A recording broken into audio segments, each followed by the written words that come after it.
Una larga caravana de seres humanos camina lentamente por las ardientes arenas del Sahara. Sus rostros expresan el temor, la incertidumbre, el cansancio y el hambre. Un pequeño grupo de hombres impiedosos los guían empujándolos y gritándoles. ¿Qué significa todo esto? Es un cargamento de esclavos rumbo al mar donde serán embarcados con destino a América o los países islámicos. Lejos de todo lo que conocen y aman, comenzará una vida de esclavos que solo la muerte los liberará.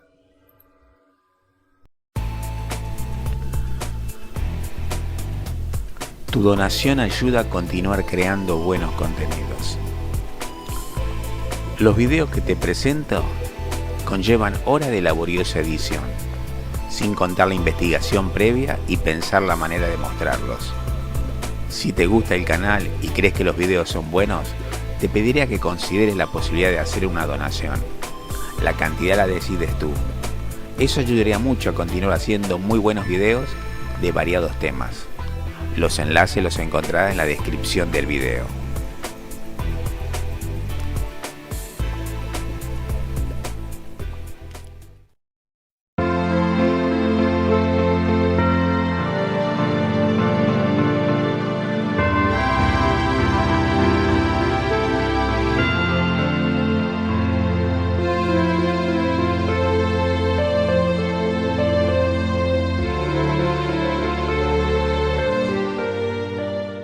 ¿Qué tal? ¿Cómo están ustedes?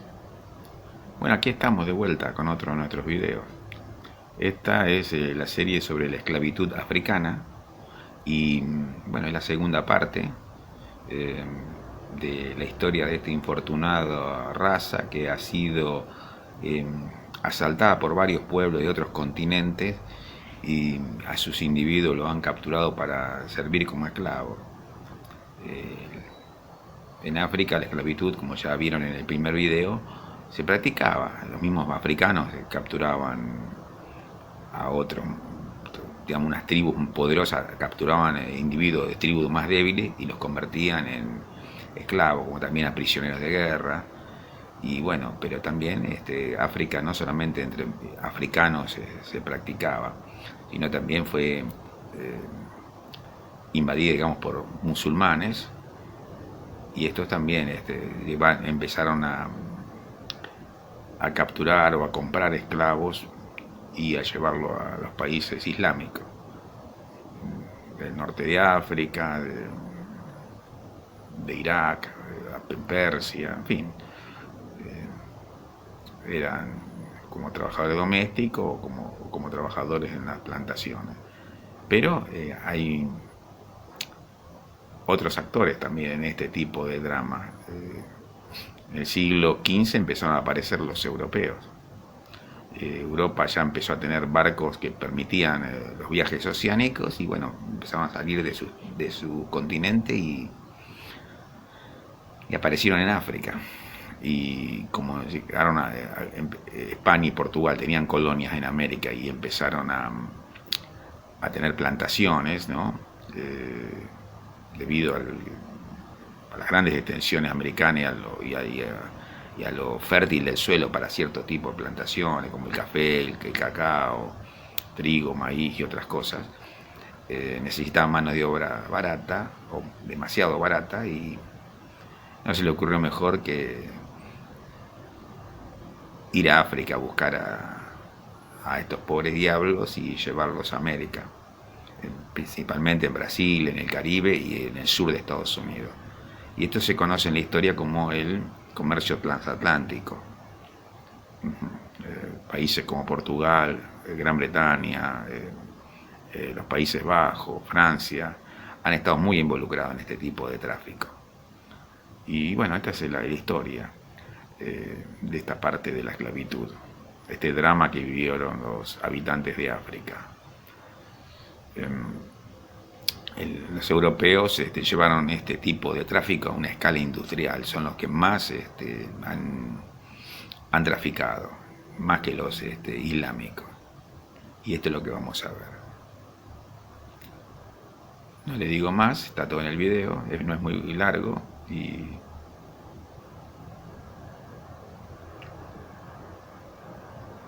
Si tienen algo que decir, me lo dice, me lo ponen en los comentarios. Yo soy todo oído. Es un drama humano, lamentablemente es un drama humano. Pero hay que conocerlo también. Así que, como siempre, apoyen al canal, denme like si les gusta, hagan comentarios y nos seguimos viendo en otro de nuestros interesantes videos. Los veo pronto. Hasta la vista.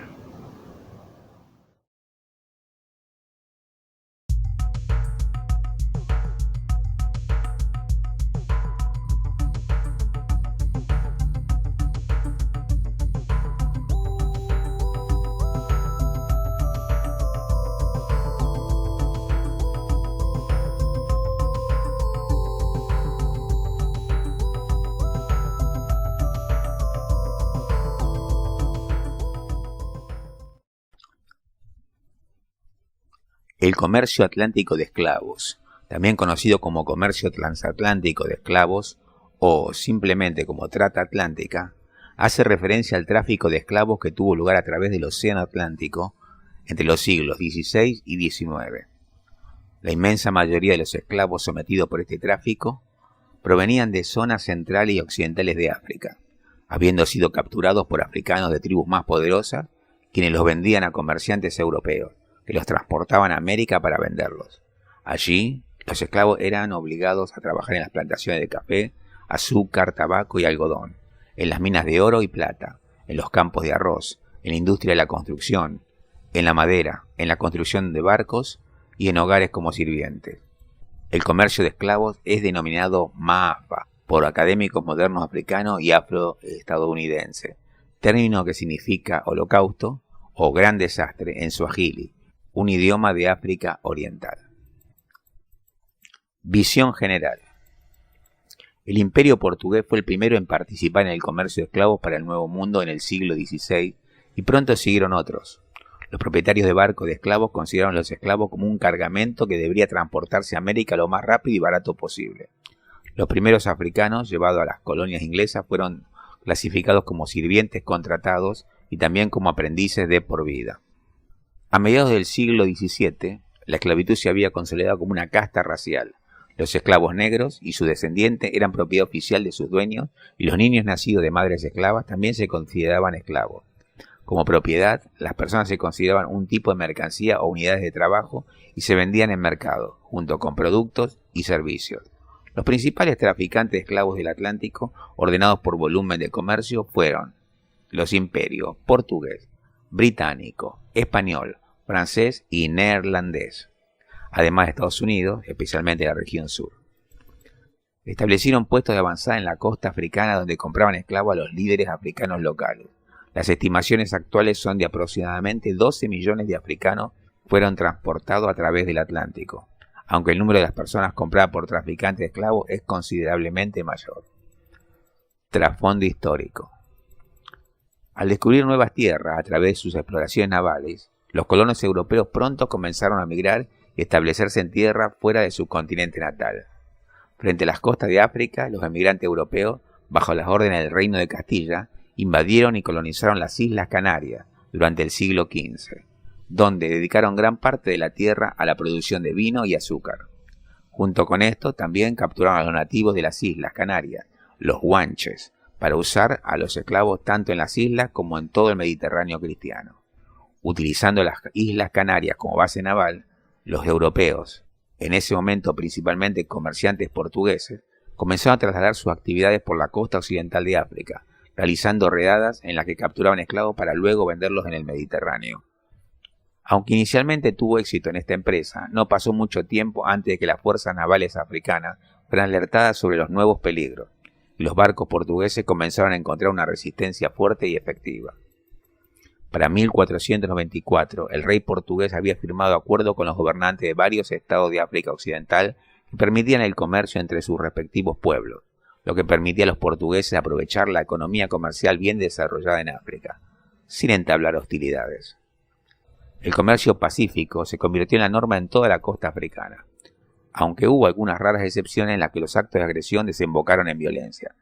Por ejemplo, los comerciantes portugueses intentaron conquistar las Islas Bisagos. En 1840, Portugal, con el apoyo del Reino del Congo, tomó el control de la región suroeste de Angola para asegurar su interés económico amenazado en el área.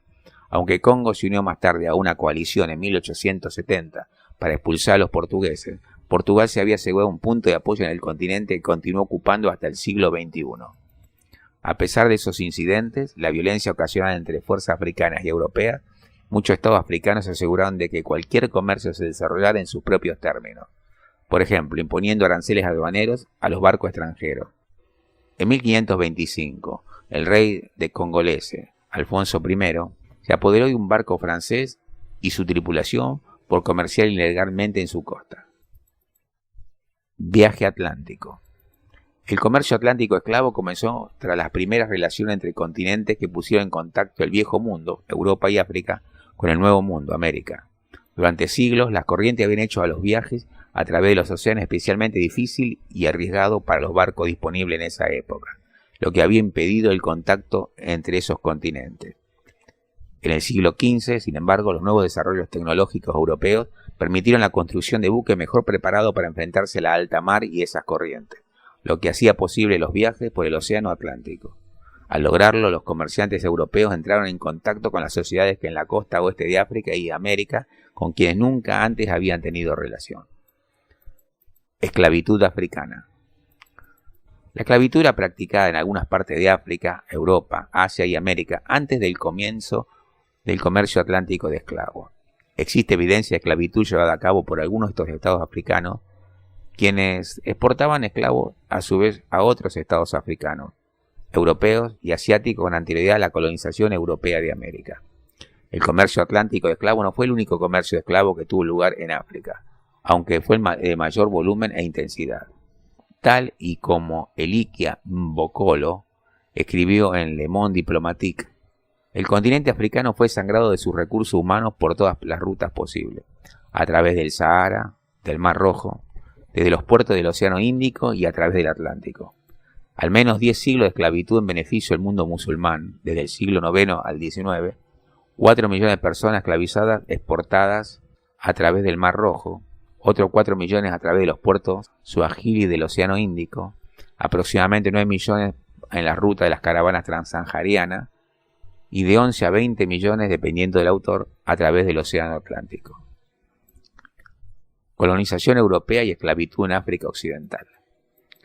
Tras descubrir nuevas tierras a través de sus exploraciones navales, los colonizadores europeos pronto comenzaron a emigrar y a asentarse en tierras fuera de su continente natal, como señaló el historiador John Thornton. La motivación real de la expansión europea y de los avances en la navegación era poco más que explorar la oportunidad de obtener beneficios inmediatos mediante incursiones y la incautación o compra de productos comerciales. Utilizando las Islas Canarias como base naval, los europeos, en aquel momento principalmente comerciantes portugueses, comenzaron a desplazar sus actividades por la costa occidental de África, realizando incursiones en las que se capturaban esclavos para su posterior venta en el Mediterráneo. Aunque al principio tuvieron éxito en esta empresa, no pasó mucho tiempo en que las fuerzas navales africanas fueron alertadas de los nuevos peligros. Los barcos portugueses comenzaron a encontrar una resistencia fuerte y eficaz, siendo las tripulaciones de varios de ellos asesinados por los marineros africanos, cuyos barcos estaban mejor equipados para atravesar las costas y los sistemas fluviales de África Occidental. Hacia 1494, el rey portugués había firmado acuerdos con los gobernantes de varios estados de África Occidental que permitían el comercio en sus respectivos pueblos, lo que permitió a los portugueses aprovechar la economía comercial bien desarrollada en África, sin entablar hostilidades. Los historiadores han debatido ampliamente la naturaleza de la relación entre estos reinos africanos y los comerciantes europeos. El historiador guyanés Walter Rodney ha argumentado que se trataba de una relación desigual, en la que los africanos se veían obligados a realizar un comercio colonial con los europeos, más desarrollado económicamente, intercambiando materias primas y recursos humanos, es decir, esclavos, por productos manufacturados. Argumentaba que ese acuerdo comercial económico que se remontaba al siglo XVI era lo que había llevado el subdesarrollo en África en su propia época. Estas ideas fueron apoyadas por otros historiadores, entre ellos Ralph Austin. Esta idea de una relación desigual fue rebatida por John Thornton, quien argumentó que el comercio atlántico de esclavos no era ni de lejos tan crítico para la economía africana como creían los estudiosos, y que la manufactura africana en ese periodo era más que capaz de hacer frente a la competencia de la Europa preindustrial.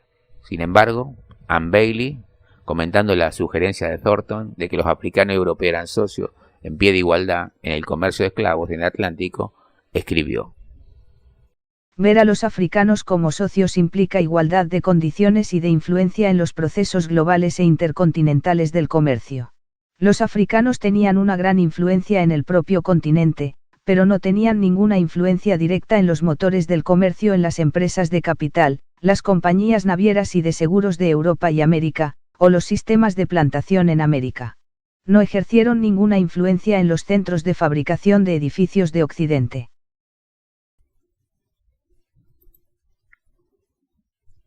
Siglos XVI-XIX.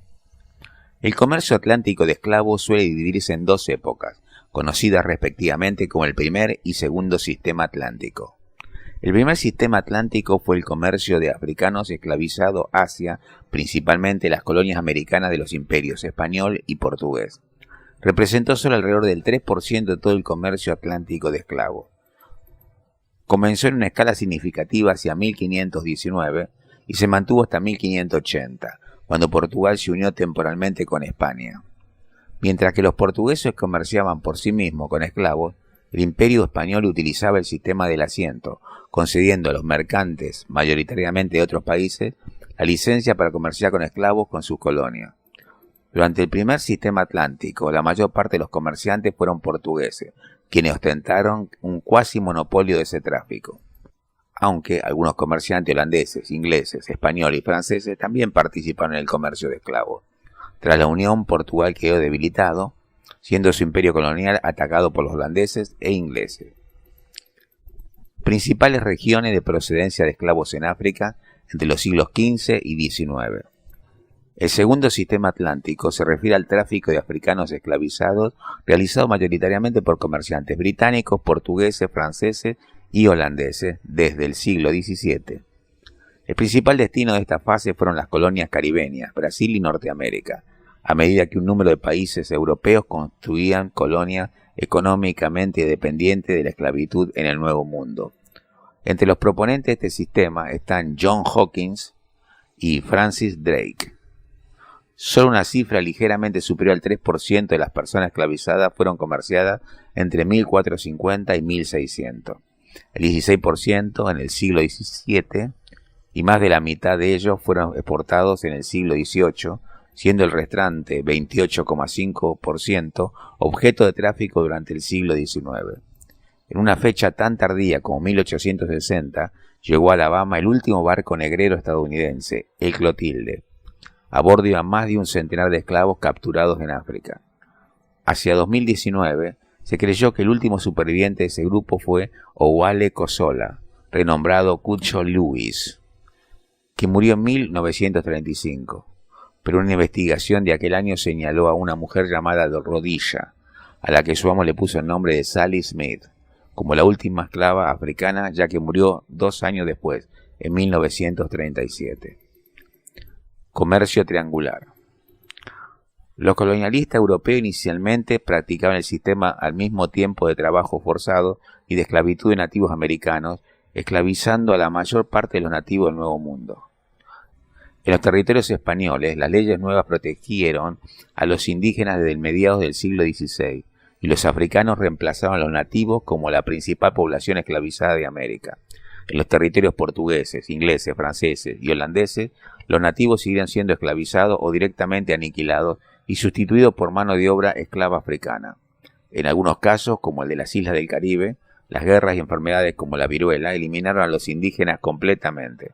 En otros casos, como en Carolina del Sur, Virginia y Nueva Inglaterra, la necesidad de alianzas con las tribus nativas, sumada a la disponibilidad de esclavos africanos a precios asequibles, llegaron a la progresiva desaparición de la esclavitud de americanos nativos. Los países que controlaban el mercado transatlántico de esclavos en términos de número de esclavos embarcados eran Reino Unido, Portugal y Francia. España prácticamente no comerciaba con esclavos hasta 1810, tras las rebeliones e independencia de sus territorios americanos o virreinatos. Tras las invasiones napoleónicas, España había perdido su industria y sus territorios americanos estaban en guerra civil, a punto de independizarse, excepto Cuba y Puerto Rico, donde comenzó el comercio masivo de esclavos africanos hacia Cuba a partir de 1810. Los iniciaron plantadores franceses exiliados en la colonia perdida francesa de Saint-Dominique, Haití, que se establecieron en la parte oriental de Cuba. El primer lado del triángulo que formaba el comercio triangular de esclavos era el comercio de bienes desde Europa a África. Un buen número de reyes y comerciantes africanos tomó parte en el comercio de esclavos entre 1440 y hasta aproximadamente 1833. Por cada cautivo, los gobernantes africanos reciben una variedad de bienes europeos, entre los que se incluyen armas, munición y otros bienes industriales. La segunda pata del triángulo exportaba a esos africanos esclavizados a través del Océano Atlántico a América y a las islas del Caribe. Y el tercer y último lado del triángulo lo forma el regreso de bienes a Europa desde América. Estos bienes eran fruto de las plantaciones y minas trabajadas por los esclavos, y entre sus productos se incluían azúcar, café, tabaco, algodón y ron. Puedes elegir mirar hacia otro lado, pero nunca puedes volver a decir que no sabías.